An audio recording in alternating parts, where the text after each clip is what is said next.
Good evening, I'm Peter Paulson, and this is TV Dinner. You know what I had for dinner last night? No, of course you couldn't know because you weren't in my house. But I had a peanut butter and jelly sandwich. It was god-awful, and I hated it because my wife doesn't cook. But that's another story. Right now, we have some wonderful food news for you. Are you ready for the ride? Let's go.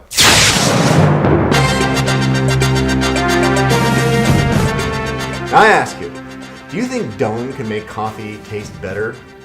Dung. You know what I said? You know what dung is? Anyway, according to a New York Times report, the most expensive coffee in the world comes from animal excrement. I can't even go there, but Joel, let's hear some more. Thank you, Peter. I appreciate you calling me out here. In the Philippine region of Cordelia, there are these little animals called civets. They're kind of cat-like creatures. They're being raised for their ability to choose and select, swallow, and poop out the best coffee beans.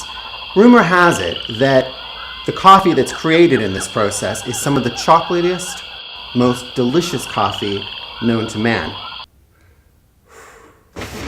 Thanks, Joel! Sorry, there's a little bit of downtime there. You know, what do you do when the downtime's there? No bitter aftertaste, and if coffee wasn't known to be blah, blah, blah, I don't want to read that part because Joel did. The little X's make me feel happy. And yesterday's New York Times has an interesting fun fact. It seems that marijuana is making its way into chefs' menus. I know what you're thinking. No, it's not actually going into the food. It's backstage with all the chefs. You know, how do they make this stuff? Yeah. I know. We'll have some of this. It's fantastic. And you know what? Stoner haute cuisine. Chefs openly admitting that they smoke a few doobies to come up with their wonderful menus.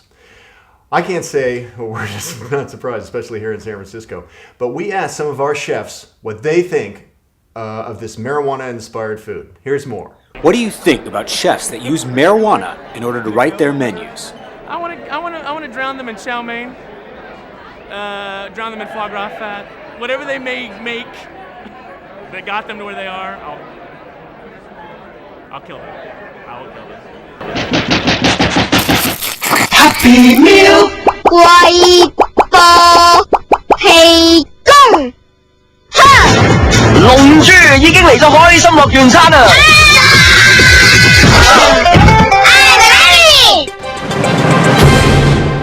Are they making Happy Meals not so happy? Reggie? Absolutely they are, Peter. Ken Yeager, Santa Clara County Supervisor, has proposed removing toys from Happy Meals because apparently the toys are making the children fat.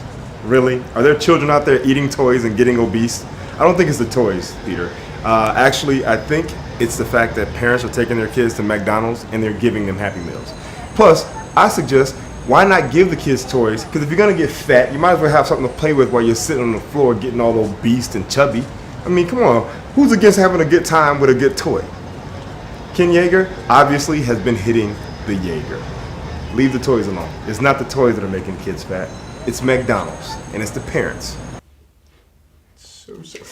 Wait a minute.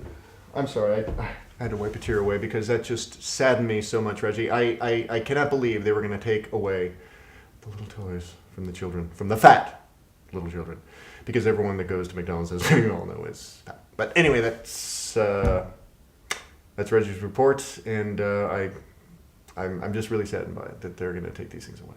I want you to picture this. It's about 10 years ago. Fancy kind of California cuisine place, you know, the grilled quail, the dried figs, whole thing. I just moved to San Francisco, feeling kind of fancy about having this job. Imagine a huge staircase and me standing there with a cart of Veuve Clicquot champagne, feeling fancy, looking around, power tripping on the guests, and all of a sudden the champagne flute starts to do that. If you've ever served champagne, you know that there's a propensity for it to kind of jiggle. And the first reaction, of course, is to catch it and think, ugh. Well, that reaction caused them all to shake. So imagine standing there Saturday night, people as far as you can see, and me up there trying to be fancy with my beautiful starch shirt and apron, and trying to balance these champagne flutes. And then all of a sudden, a combination of panic and survival mode came, and I just tossed the champagne glasses in front of me, and then just careened down the stairs. I'm 6 feet 4 inches tall, so you can imagine shattering glass, legs, arms flailing around, came down spilling to the ground. Shocked with embarrassment, the survival mode clicked in again, stood up, looked at the hostess and said, "We need a busser here, please," and then made myself scarce.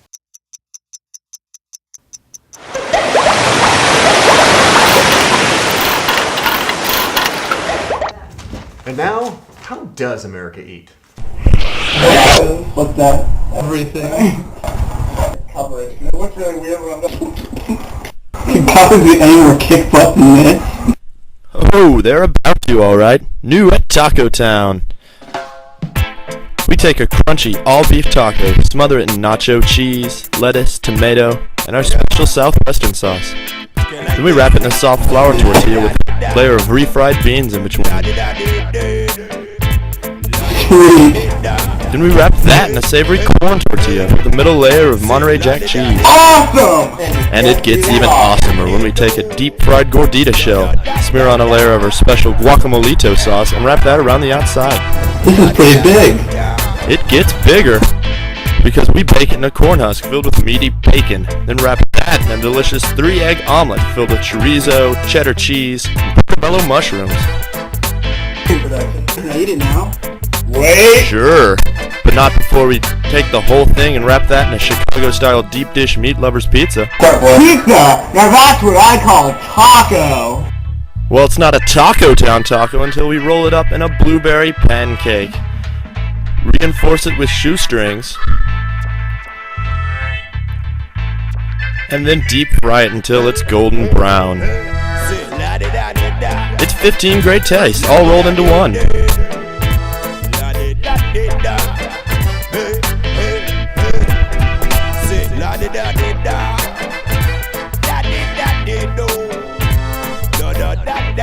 The new pizza omelet pancake burrito, only at Taco Town.